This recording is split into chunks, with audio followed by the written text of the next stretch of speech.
This channel does not promote any violent, harmful, or illegal activities. All content provided by this channel is meant for an educational purpose only.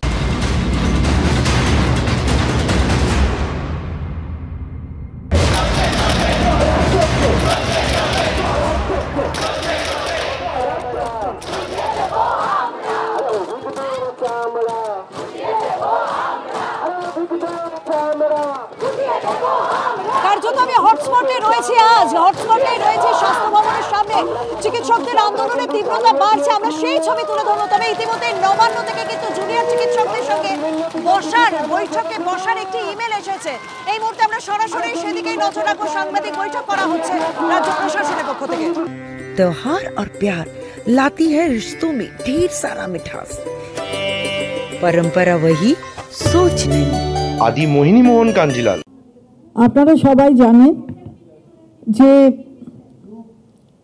যে মর্মান্তিক দুর্ঘটনা আরজি করে ঘটে গেছে,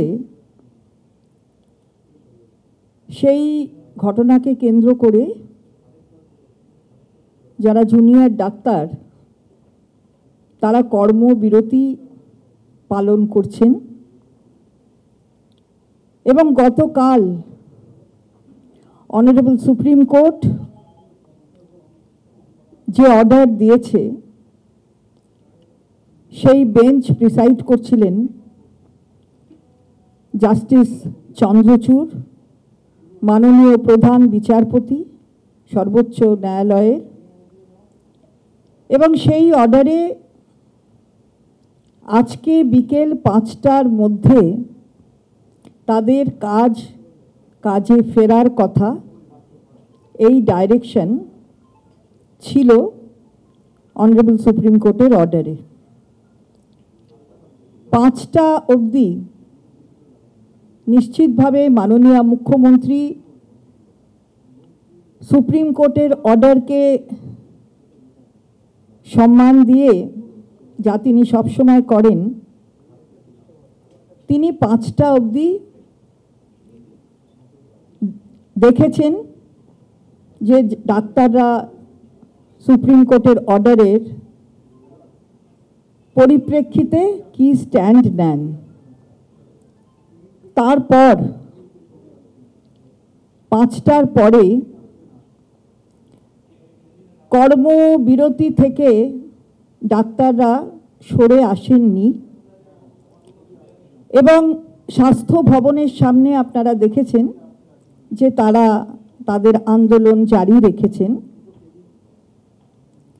আন্দোলনকে রাজ্য সরকার সবসময় তার যে মূল কারণ তাকে সমর্থন করেছে, কিন্তু সাধারণ মানুষ, গরিব মানুষ, তাদের স্বাস্থ্য পরিষেবা যাতে বিঘ্নিত না হয় সে কথাটাই বারবার মাননীয় মুখ্যমন্ত্রী বলে এসেছেন এবং অনুরোধও করেছিলেন যে যাতে ডাক্তাররা তাদের কাজে ফেরেন, এবং অনারেবল সুপ্রিম কোর্টও সেই অর্ডার গতকাল দিয়েছিল। 5টার পর থেকে তাদের কাছে আমাদের প্রশাসনের মাধ্যমে আন্দোলনরত চিকিৎসকদের কাছে খবর গিয়েছিল যে সরকারের একদম উচ্চ স্থানে, সুপ্রিম জায়গায় থেকে প্রশাসনের যদি তারা চান তাহলে তারা আসতে পারেন, কথা বলতে পারেন, এবং 10 জনকে আসার কথা বলা হয়েছিল যদি তারা আসতে চান। ইমেল গেছে প্রিন্সিপাল সেক্রেটারি হেলথের কাছ থেকে, 6টা 10-এ ইমেল গেছে, কিন্তু তার আগে থেকেই যারা ওখানে অন্যান্য প্রশাসনিক ব্যক্তিরা ছিলেন তারা এই খবরটা দিচ্ছিলেন, কিন্তু 6টা 10-এ ইমেল গেছে যে যদি কেউ আসতে চান 10 জন প্রতিনিধি তারা আসতে পারেন। 6টা 10 থেকে এখন 7:30 বাজে। মাননীয় মুখ্যমন্ত্রী তার নবান্নের চেম্বারে অপেক্ষা করছিলেন যে যদি প্রতিনিধিরা আসে অথবা 10-এর বদলে যদি আরও বেশি কেউ বলেন, তারা যদি আসে। তিনি এতক্ষণ ধরে অপেক্ষা করেছেন, কিন্তু চিকিৎসকদের কাছ থেকে, আন্দোলনরত চিকিৎসকদের কাছ থেকে এখনো অবধি কোনো খবর পাওয়া যায়নি। কারা আসবেন, কেউ আসতে চান কি না, কোনো মাধ্যমেই কোনো খবর পাওয়া যায়নি। কোনো মেলের উত্তরেও কোনো মেল আসেনি। ফলে মাননীয় মুখ্যমন্ত্রী 7:30 অবধি অপেক্ষা করে এই মাত্র নবান্ন থেকে তিনি বেরিয়ে গেছেন। আমরা আবার বলছি, মাননীয় মুখ্যমন্ত্রীর বারবার যে কথা বলেছেন, যে কর্মে যে ক্ষেত্র, সেই ক্ষেত্রটা যেহেতু রোগীর পরিষেবা দেওয়ার, রোগীকে পরিষেবা দেওয়ার, যাতে সাধারণ মানুষের অসুবিধা না হয়, যাতে সাধারণ মানুষ পরিষেবা থেকে তাদের বিরত থাকতে না হয়, তার জন্য ডাক্তাররা তাদের কাজে যাতে ফেরেন সেই অনুরোধ তিনি বারবার করেছেন। WBJDF এর মেল যে অ্যাকাউন্ট, সেখানে একটি মেল এসেছে এবং অত্যন্ত আশ্চর্যজনকভাবে সেই মেলটি এসেছে। আজকে আমরা স্বাস্থ্য ভবন অভিযানে এসেছিলাম, আমাদের যে 5টি দাবি এবং তার সাথে সাথে মিলিয়ে DHS, DME এবং হেলথ সেক্রেটারি পদত্যাগের দাবি নিয়ে আমরা অত্যন্ত আশ্চর্য হয়ে দেখলাম যে সেই হেলথ সেক্রেটারি মেল থেকেই আবার একটি মেল আমাদের এখানে করা হয়েছে এবং একটা বক্তব্য সেখানে জানানো হয়েছে হেলথ সেক্রেটারির পক্ষ থেকে যে যদি আমরা চাই তাহলে নাকি আ স্মল ডেলিগেশন টিম, ব্র্যাকেটে লেখা নট মোর দ্যান 10 জন, তারা নবান্নে আমরা যেতে পারি to discuss with higher government officials. আমরা কয়েকটা কথা স্পষ্ট করতে চাই। 1 নম্বর, এই যে মেলটি এসেছে, আমরা কিন্তু কালকে থেকে বলছি যে আমাদের এই 5 দফা দাবি নিয়ে গভর্নমেন্ট কোন একটা সদর্থক বার্তা দিক, কিন্তু হেলথ সেক্রেটারির মেল থেকে এই যে মেল এলো, এটাকে কোনো সদর্থক বার্তা হিসেবে আমরা একদমই দেখছি না। আমরা এর আগে লালবাজারে যখন গিয়েছিলাম, পুলিশ কমিশনারকে তার পদত্যাগের দাবিতে ডেপুটেশন তার হাতেই গিয়েছিলাম, তখন তিনি কি বলেছিলেন যে আমার উচ্চতর কর্তৃপক্ষ যদি মনে করে আমার পদত্যাগ নেবে। গতকাল মুখ্যমন্ত্রী কি বললেন যে আমি পদত্যাগ ওনার নিতে চাইনি, কেননা পুজোর ভিড় সামলাতে সমস্যা হবে। এই যে মেল আজকে করা হয়েছে, সেই একই জিনিসের ছাপ আমরা দেখছি। যদি আমরা দেখি, আমরা স্পষ্ট জানাতে চাই, আমরা কিন্তু আলোচনার পথ সব সময় খোলা রাখতে চাই, কিন্তু যেভাবে, যে ভাষায় একটি মেল এলো এবং হেলথ সেক্রেটারির মেল থেকে এই যে মেল আসা, এটা আমাদের কাছে অত্যন্ত অপমানজনক। 1 নম্বর। 2 নম্বর, ঠিক যেভাবে বলা হলো a small delegation team, not more than 10 জন, এই ব্যাপারটাকেও আমরা অত্যন্ত অসম্মানজনক মনে করছি।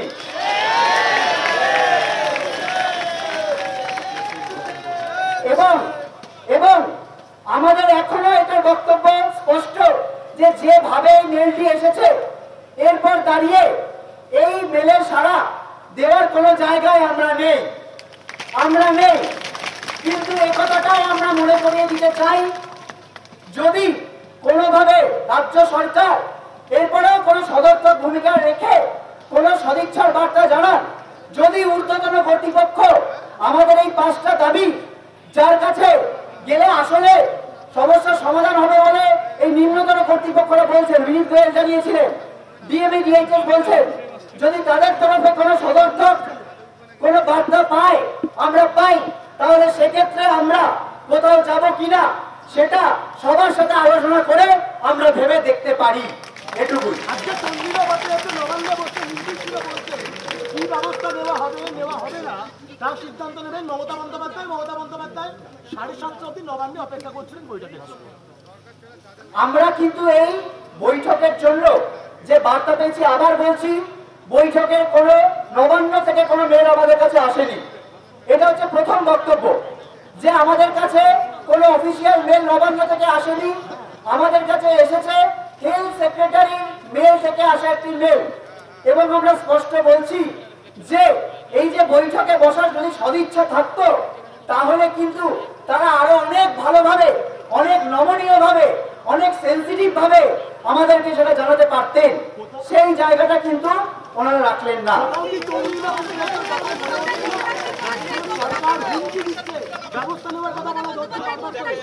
আমি জানি না স্বাস্থ্য নবান্নে বসে ঠিক কি কথা হচ্ছে। আমরা একটাই কথা স্পষ্ট বলছি যে আলোচনার পথ সব সময় খোলা, কিন্তু আজকে আন্দোলনের 32 দিন পর আমরা আজকে এসে এখানে স্বাস্থ্য ভবনের সামনে জমায়েত হয়েছি, তাকে এইভাবে অপমানজনক ভাবে ডাকা, এটা কিন্তু অত্যন্ত আন্দোলনের স্পিরিটকে আঘাত করছে। এবং আরো একটা কথা বলছি, সেই মেলে রেসপেক্টেড স্যার এই বলে আমাদের সম্বোধন করা হয়েছে। খুব স্পষ্ট বলছি, আমরা শুধু স্যাররা এই আন্দোলনে নেই, ম্যাডামরাও এই আন্দোলনে আছে।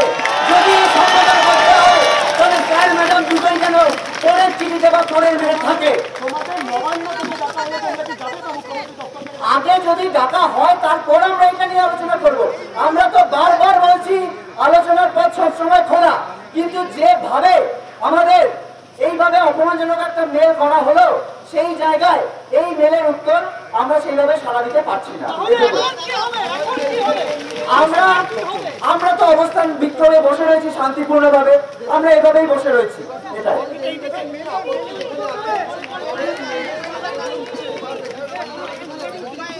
আমরা কোনো সংখ্যা পাচ্ছি না। আগে এই যে প্রপার কোনো মেল আসুক, প্রপার কোনো জবাব আসুক, তারপর আমরা সেই মতো করে মেলে কমিউনিকেট করতে পারবো। আমরা চাই কোনো এরকম 10 জন নয়, কোনো এরকম 10 জন 12 জন নয়।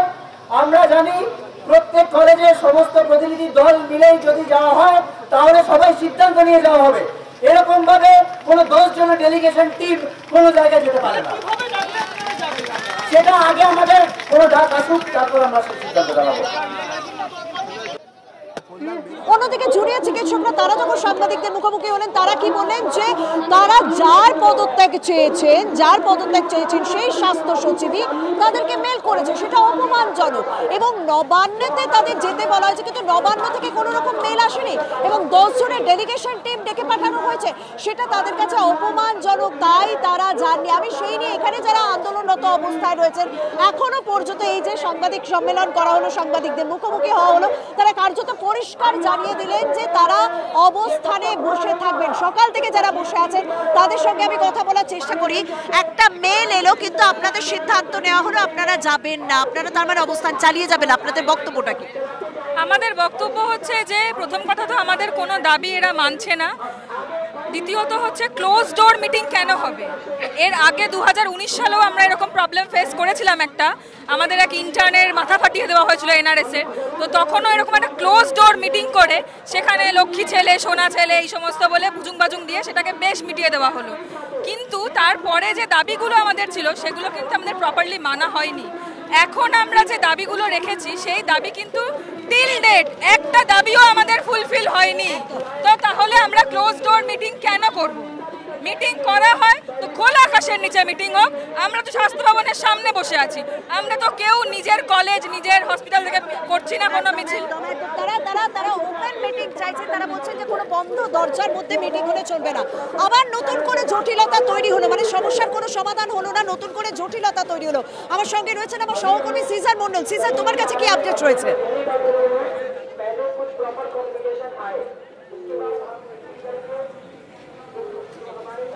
দেখো, এর আগে গতকালই কিন্তু আমরা দেখেছিলাম মুখ্যমন্ত্রী মমতা বন্দ্যোপাধ্যায়ের পক্ষ থেকে এই আলোচনায় বসার যে আহ্বান তিনি কিন্তু তখনই দিয়েছিলেন এবং সেটা আজকে দেখা গেল আনুষ্ঠানিকভাবে দেওয়া হলো। যদিও আন্দোলনকারী ছাত্রছাত্রীরা বা জুনিয়র ডাক্তাররা তারা যে প্রশ্ন তুলেছেন যে তারা নবান্ন থেকে সরাসরি কোনো চিঠি পাননি, আলোচনায় বসার ডাক পাননি, কোথা থেকে পেয়েছেন? প্রিন্সিপাল সেক্রেটারি হেলথ বা স্বাস্থ্য সচিবের কাছ থেকে, যার পদত্যাগ তারা দাবি করছেন এবং সেই কারণে তারা মনে করছেন সেটা অত্যন্ত অসম্মানজনক তাদের পক্ষে এবং কার্যত পত্রপাঠ এই যে ডাক সেটাকে খারিজ করে দিয়েছেন, অর্থাৎ এই প্রস্তাবকে খারিজ করে দিয়েছেন এবং ভবিষ্যতে তারা বসবেন কিনা সেই জায়গাটা নিয়েও কিন্তু যথেষ্ট সংশয় রয়েছে। তার কারণ আজকে যে শো অফ স্ট্রেংথ তারা করছেন, আজকে যেভাবে তারা এখানে স্বাস্থ্য ভবনের সামনে বসে রয়েছেন এবং লালবাজারে যে ধরনের অবস্থান বিক্ষোভ তারা দেখিয়েছিলেন ঠিক সেরকমই টানা 24 থেকে 48 ঘন্টার একটা প্রস্তুতি তারা নিয়ে এসছেন, সেই জায়গায় মাঝপথে তারা যদি আজকে নবান্নর ডাকে চলে যেতেন সেক্ষেত্রে তাদের এই আন্দোলন অনেকাংশেই তাদের যে হাই স্পিরিট সেটা নষ্ট হতে পারত। এমনটাই কিন্তু সেই জায়গা থেকে তারা আপাতত এই আন্দোলনের স্বার্থে তারা এই মুহূর্তে কোনো ধরনের আলোচনায় যাচ্ছেন না, এমন কিন্তু বিভিন্ন মহল থেকে এই ধরনের বক্তব্য আসছে এবং সেই কারণে তারাও টাইম বাই করছেন, তারাও সময় চাইছেন এবং সেই সময় থেকে তাদের এই শো অফ স্ট্রেংথের পরেই কোথাও তাদের সম্মানজনক যে এসকেপ রুটের জায়গা, কারণ যেখানে সুপ্রিম কোর্টের নির্দেশ স্পষ্টভাবে দেওয়া রয়েছে তাদের কাজে যোগ দিতে হবে, সেখানে আন্দোলনের স্পিরিটটাকে বজায় রেখে তাদের একটা সম্মানজনক এসকেপ রুট খুঁজতে গেলে সেই টাইম একদম বুঝতে পারছি সিজার, সে নতুন করে জটিলতা তৈরি হয়েছে যারা এখানে অবস্থানে রয়েছে না, তুমি যেমন নতুন করে জটিলতার বিষয়টা উল্লেখ করলেন, এখানে যারা রয়েছে তাদের সঙ্গে আমরা কথা বলার চেষ্টা করব, কারণ এই যে নতুন করে একটা জটিলতা তৈরি হয়েছে সমস্যার সমাধানের জন্য দুপক্ষকে এগিয়ে আসতে হবে। কিন্তু জুনিয়র চিকিৎসকরা যারা অবস্থানে রয়েছেন তাহলে আপনাদের এই মুহূর্তে দাঁড়িয়ে অবস্থানটা কি হলো? কারণ মেল করা হয়েছে, আপনারা বললেন সেটা অপমানজনক, কারণ যার পদত্যাগ চেয়েছে তার পক্ষ থেকে মেল করা হয়েছে, তাহলে আপনারা কি করবেন? আজ সারা রাত কি এখানে থাকবেন? হ্যাঁ, আমরা সারা রাত, আমাদের প্রথম থেকে এটাই প্ল্যান ছিল যে আমরা আমাদের দাবিগুলো নিয়ে এখানে এসেছিলাম এবং যতক্ষণ না ওই দাবিগুলো মানা হবে ততক্ষণ আমরা এখানেই থাকবো এবং এখনো আমরা সেটাতেই স্ট্যান্ড স্টিল আছি যে আমরা এখানেই থাকছি। তারা এই অবস্থানে বসে থাকবেন এবং সারা রাত তারা এখানেই অবস্থানে থাকবেন।